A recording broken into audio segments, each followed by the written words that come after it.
Jordan. I'm on my way to class right now, so I figured I'd people hit me up in the comment section talking about they want to hear this story about me being homeless for 4 or 5 days. So I figured I'd tell y'all. Maybe something that might help somebody out that's on their move down here to Atlanta. And when I moved down here, actually I wasn't homeless when I got down here. I was living with my boy Ace at first. And then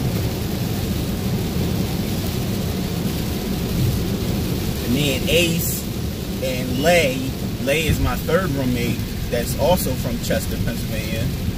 We're all from right outside of Philly. So Lay ended up coming down, and all three of us ended up getting an apartment together. Now, Ace already had an apartment. Ace had a situation where it was him, his fiance, and their son, and they had an apartment in Riverdale? I think it was Riverdale. It's either Riverdale or Jonesboro. Riverdale, wherever Upper Riverdale Road is at. And I think Upper Riverdale Road runs through Jonesboro and Riverdale. So it could be either one. I can't remember. I want to say Riverdale. It's Jonesboro. Let's say just Jonesboro. And he was having issues or whatever with going on, personal stuff going on. And for whatever reason, he had another room opened up. Right? So when I was on my way down here, I actually had a house already lined up for me in East Point. Some older couple was going to rent out their house. I think they wanted like $700 a month or whatever. And I was supposed to come down here and meet with them, yada, yada, yada. And they wanted like I think it was like $7 something a month. And I was going to live with them. Or not live with them, but live in their house. It was in East Point. I wasn't familiar with the area. I just knew that East Point was relatively close to Atlanta. And, I just wanted something that was close to Atlanta because I know I was going to be working in Atlanta. So, long story short on that part, I was talking to Ace about it, and Ace was like, yo, I got a whole room. Like, why don't you just rent my room? Like, why don't you just, rent the room out and give me $350 a month? I was like, all right, cool. He's like, don't worry about, and it's crazy, like, almost the same situation as the situation I was in with old girl that I used to work with. But I'll get to that later on down the line. So I was living with him, paying $350 a month. Everything was cool. Then his lease was up there, and he was already on his way out of there. So he was like, yo, we can either go get like an apartment together, or like, we can split off and do our own thing. So I was like, well, it'd probably be cheaper and better if we all go together, if we go together. And right before he moved out of there, my friend Lay was moving down here. So it was me, Lay, and Ace. So we all decided to get an apartment over in Southwest Atlanta. We was in Southwest Atlanta, I want to say for 2 years or a year. It might have been a year. It was a nice apartment over there. It's called Panther Park. Panther Park at Riverside, and it's in Southwest Atlanta. And we were over there for, I think a little over a year, maybe. A little over a year. Let's just say it was a little over a year. After the lease was up, we went, I'm going to be late to class, but I don't even care. It's raining out here. It's nasty out, and I still got to go to Quick Trip to get my V8 energy joint. So I'm about to head down there and give me one of those. Or maybe 2 of them. Yeah, so we all split up and did our own thing, right? So and it's funny because my boy Ace, I wish he was sitting right here, he'll tell you. He told me not to go to this particular apartment complex looking for an apartment. Well, he didn't tell me not to go there. He just told me his struggles with this particular apartment complex that he decided, that he was deciding on going to. The only thing that was super appealing about this apartment complex is that they waive the security deposit, and all you gotta pay is the first month's rent if you work for Delta. At the time, I was working for Delta, so I was like, all right, cool. And the apartments, from an aesthetic point of view, look, they're marvelous apartments. But it was over there on Washington Avenue. I want to say Washington Avenue or Washington Boulevard, which is notoriously known for crime, break-ins, all types of stuff. So like on the Yelp reviews, or like, you know, on the Google reviews, that joint got, its score is super low. It's like a 2.5 star apartment complex. The name of the complex is Saddlebrook Apartments. That's it. And they still open. Saddlebrook Apartments. So I got accepted over there. Brought my first month's rent, and they waived the security deposit if you work for Delta. I don't know if they still do that. They waived the security deposit, so I didn't have to pay that. So all I had to pay was the first month's rent. I was due to move in. Ace helped me move all of my stuff. I had all my stuff on a U-Haul. I was due to move in, and it just so happened it fell on a week where, like, the way Delta had it set up, like, I was like working basically 5 days and then I was off 4 days. So my move kind of fell on a week where I had those 4 days, and I did it purposely so that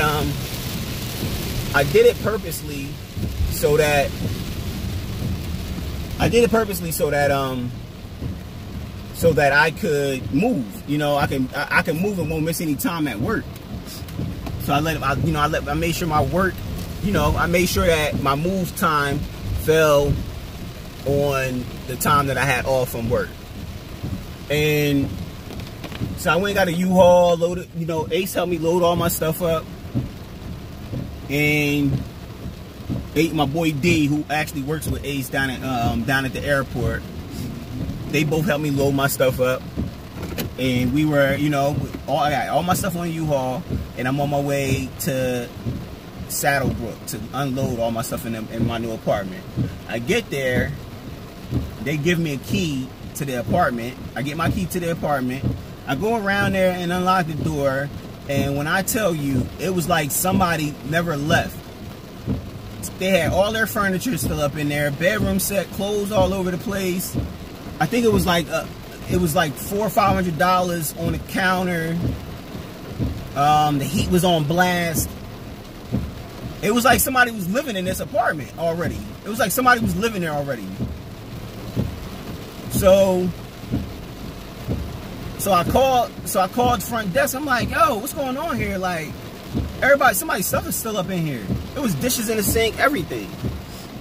Everything was, you know, the only thing that was missing was like the TV being on and people living in there. Like, that was the only thing that was missing. And they were like, oh, we on our way back around here. I don't know what's going on. So they get around there, they're like, oh, I don't know what's going on here. I'm like, y'all, so y'all didn't do any walkthrough, nothing before y'all gave me this key?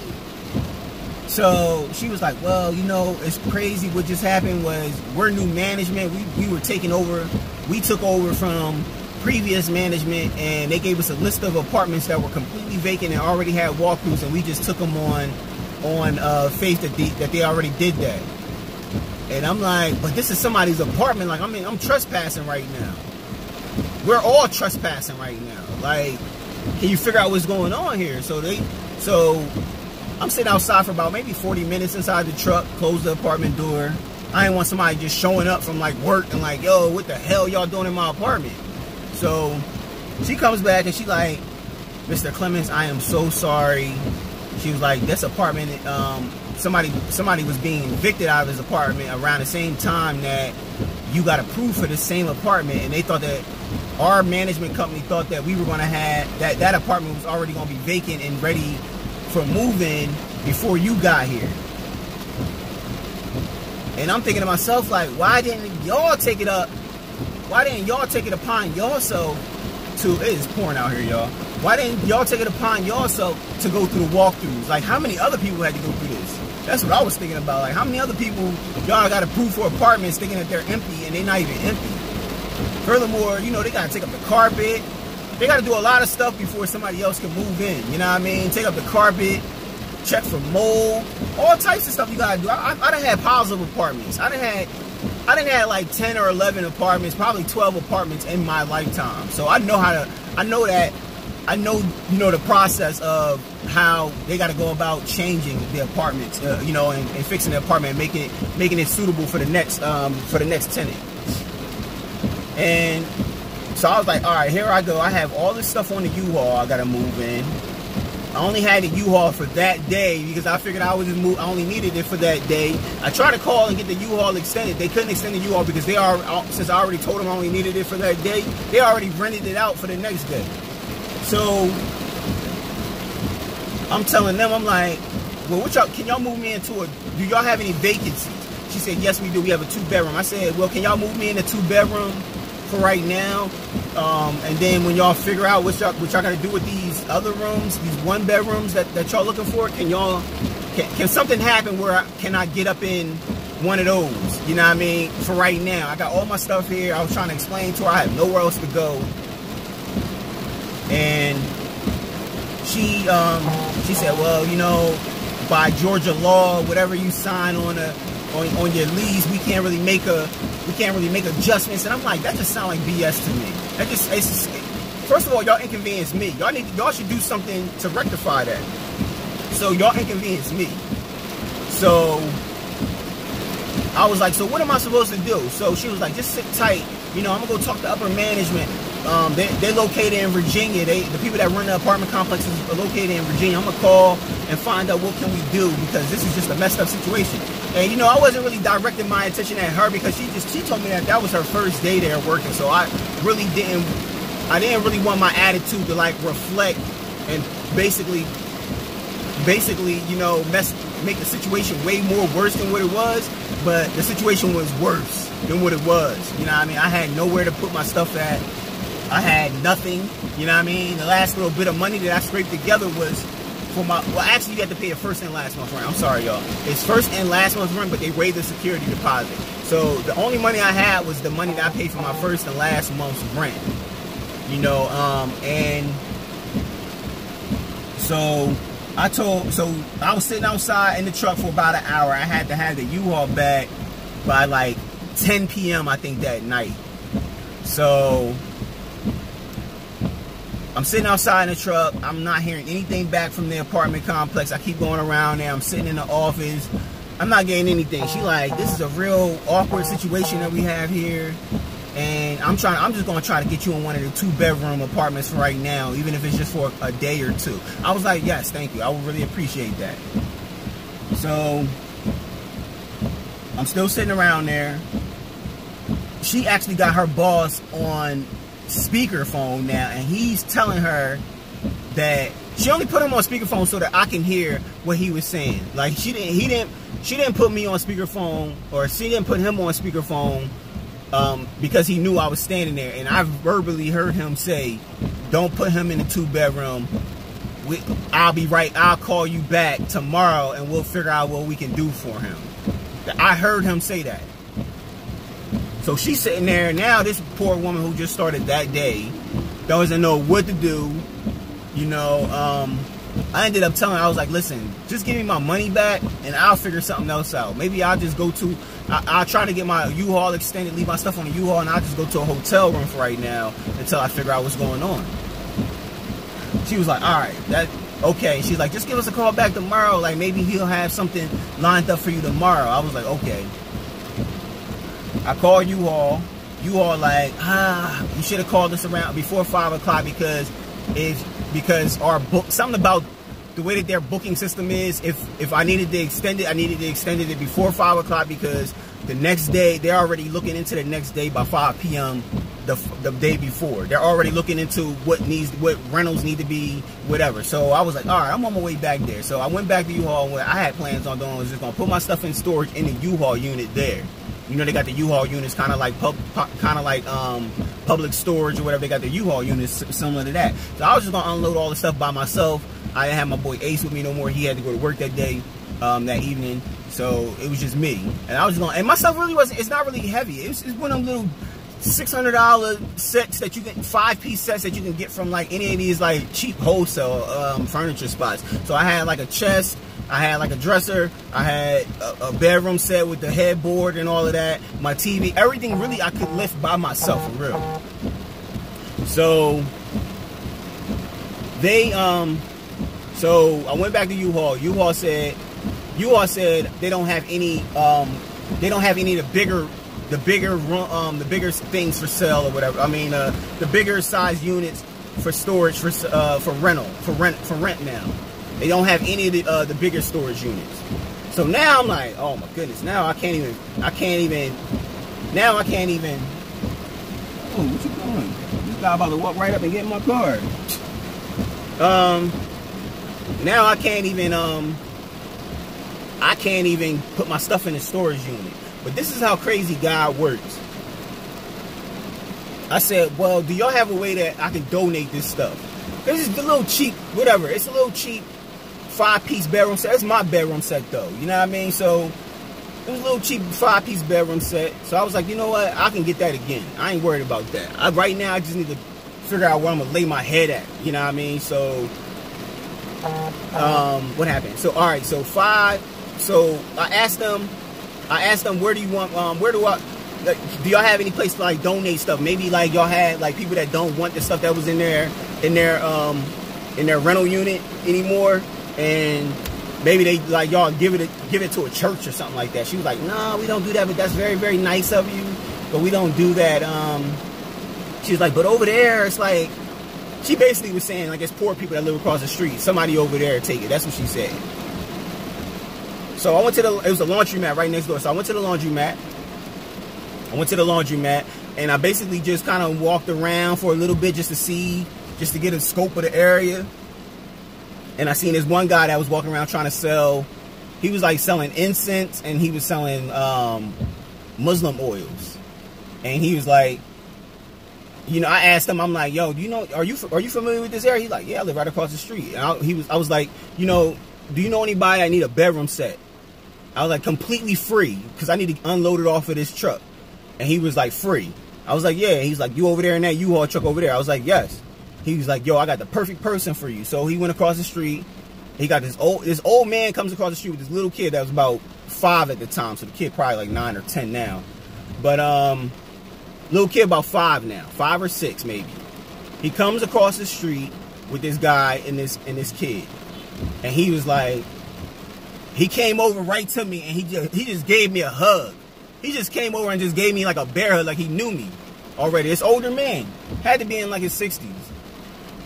So he was like, man, he told me what you want to do here, and yo, it's crazy because my grandson, that's his grandson that he had. He said my grandson and I have been basically sleeping on the floor in our apartment. He's like, I had the apartment to myself, and I didn't have furniture in there ever since I moved in there. I've been living there for a year. His father is locked up, and his mother ran out on them, and he been pretty much taking care of this 6-year-old boy. And he's like, we haven't had any furniture in our house. Like, we don't have no beds, we ain't got no couches, nothing. All they had in there was like lawn chairs. They had like lawn chairs, like sitting up in the living room. They had like a TV that was sitting on top of like a milk crate, and they ain't have nothing else. Nothing else in there. No dining room set, nothing. So he said, man, this is a blessing. He just gave me a hug. So he was like, man, I'll even ride with you over there. So he rode with me over. You know, we went through the gate. He put a little coat in. We went through the gate, and we pulled up in the apartment complex, which wasn't that. It was directly across the street from the U-Haul. We get there. I open up the back of the truck, and the old man literally just started tearing. Like, tears were just coming out of his eyes. You could just tell that, like, he was just being very genuine about it, about the situation, and he just couldn't believe it. So he was like, you mean all of this for free, man? You don't want no money at all? I was like, no, I don't. Like, I can't. Your money really won't do anything for me right now. I mean, it add to whatever I have, which was my first and last month's rent, which was, I think it was about $1,400 that I had already in my pocket. And it wouldn't do anything for me. And that was a money order that I had. I had like a money order. So, but I didn't tell him that. I just was like, nah, I'm in a situation right now, and I just can't do anything right now. So they helped me unload the truck. Even the little kid was grabbing stuff off the truck, because I had all the dressers all wrapped. All the dressers were saran wrapped. I took all the dresser drawers out to make the dresser lighter, and I saran wrapped the drawers in bubble tape so that the drawers wouldn't get all messed up. And the little kid was getting up on there, grabbing the dresser drawers, and carrying them in the house. Like, that just, and right there, that just kind of like, it just hit me right there. Like, dad, this little kid, he understands what's going on right now. At least right now, he knows that he's doing a part that's beneficial to him right now. That's beneficial to him and his grandfather. So he was grabbing drawers, taking them off the truck. The old man helped me get the older guy helped me get the dresser off of the truck, the chest off of the truck. I told him they can have everything but my TV and my fan. That was it. I'm keeping my TV and my fan. So I kept my TV and my fan. They didn't need the TV anyway. They had 2 TVs in there actually. And I had a stock fan that I paid like $150 for, this stock fan. One of them fans that's like kind of that like cool the house too. It's like got like the miniature AC unit to it, and it blows cool air out of it. And it costs like $150. I said, nah, you ain't getting that. I'm gonna keep that. You know what I mean? So I kept that and my TV, but I let them keep the bed, everything. I let them keep all of that stuff, the bed, and it seemed like they needed it. It seemed like they needed it, and that's why I said this is why I'm a spiritual person. You know what I mean? Because I come through. It's basically like God saying, hold on. You know what I mean? Talking to them, the group the family that got this dresser drawer set or whatever, and the bedroom set. It was like God was like telling them to hold on, I'm coming through. And bam, look at that. They got a blessing out of nowhere. So I really wasn't even tripping over having to give my stuff all away. I was just more tripping about where I'm going to lay my head at. Now at the time, my cousin was kind of going through something with her husband. You know what I mean? I ain't going to get into that. That's family stuff. So she was getting into something, so I didn't want to be a burden over there. You know what I mean? My other cousin was going through something with her sister. I told you I got 2 cousins now, her sisters. She was going through something with her child, like her child is a teenager, and they was having teenage issues. So I was like, I don't want to be a burden over there. So I was like, what the heck can I do? You know what I mean? Can I, go live in a motel, a hotel or whatever for the time being? Can I dump this money somewhere else where I could get into a situation relatively quick? So I went looking around for apartments. I drove that whole day after I slept in my car that night. And I drove around that whole day. I already had dropped the U-Haul off, so I didn't have to worry about the U-Haul and any additional fees. I drove around that whole night, just looking for a spot to live. And I ended up finding these apartments that I live in now. But they ain't approved me for about 2 more days. It took like 2 days for my background check. And I guess my background check and my credit history to come back. So it took like 2 days. 2 or 3 days. It was either 2 or 3 days. I don't know. All in all, I was basically sleeping in. I was sleeping in my car for about 4 days. Just sleeping in my car. Luckily, I did not have to go to work. Because I would have been rough. You know what I mean? Like, luckily, it fell on a time where I positioned myself where I didn't have to go to work. And that's my story, y'all. I ended up getting approved for those apartments. I did a walkthrough right then and there with them. The apartment was completely empty. It was completely clean. You know what I mean? Like, I didn't have to do, nothing crazy. I ended up, that same airbed that I had bought when I was living with Ace, because I told you I was sleeping on the airbed at Ace's first apartment. I ended up whipping that airbed back out, and I was sleeping in my living room on my airbed for about maybe a week before I went and got a bedroom set and living room set. And that's how, that was my story. So yeah, I was basically homeless. I was sleeping out of my car. Man. And this is before the gig economy exploded. Everybody was doing Lyft and Uber and all this extra stuff. Like, this is before that. Like, and I think Lyft and Uber was actually a thing then, but it just wasn't as big. All of the stuff that's going on now wasn't going on in Amazon Prime and all of that stuff in Atlanta. DoorDash and whatever, Postmates. None of that stuff was big enough for me to be like, yo, I might want to look into that right then and there. So just to try to get some additional money so that I can have money. Luckily, this apartment actually is $100 less a month than I was paying, what I was going to be paying over in Saddlebrook. And to my knowledge, they still going through that type of stuff over there at Saddlebrook. I had like recently looked on one of their reviews, And it was just so, if you read their reviews, y'all can look it up yourself. Saddlebrook Apartments is on, it's either Washington Road, Washington Ave, or Washington Boulevard. It's in, it could be, I don't know if they consider it Atlanta or College Park. I'm pretty sure if you Google Saddlebrook Apartments, they probably going to be the first ones that come up, or they're going to be on that first page, Saddlebrook Apartments Atlanta. And yeah, it's a mess. It's a mess over there. And it was just crazy, man. I don't know if I could have probably sued them. Somebody was telling me I should have went and did legal something. It's probably too late now, but I probably could have sued them or whatever. Because I ended up being homeless, you know, after they told me I was basically going to be, you know, I got approved for an apartment and I was going to be living there. I was basically homeless. So, and it was a mess. But all in all, I'm still blessed. I ain't really, you know, it was a lesson learned. It was just one of those Atlanta things that happened. And my boy Ace used to tell me about all the horror stories he'd been in. And he almost been homeless a few times messing around down here. You know what I mean? He, like, by the skin of his teeth, he got into, like, another apartment situation. And he was just kind of jumping around. He was actually living in Stockbridge. He lived in Jonesboro for a little bit. I think he said he had another apartment somewhere else. Might have been Riverdale.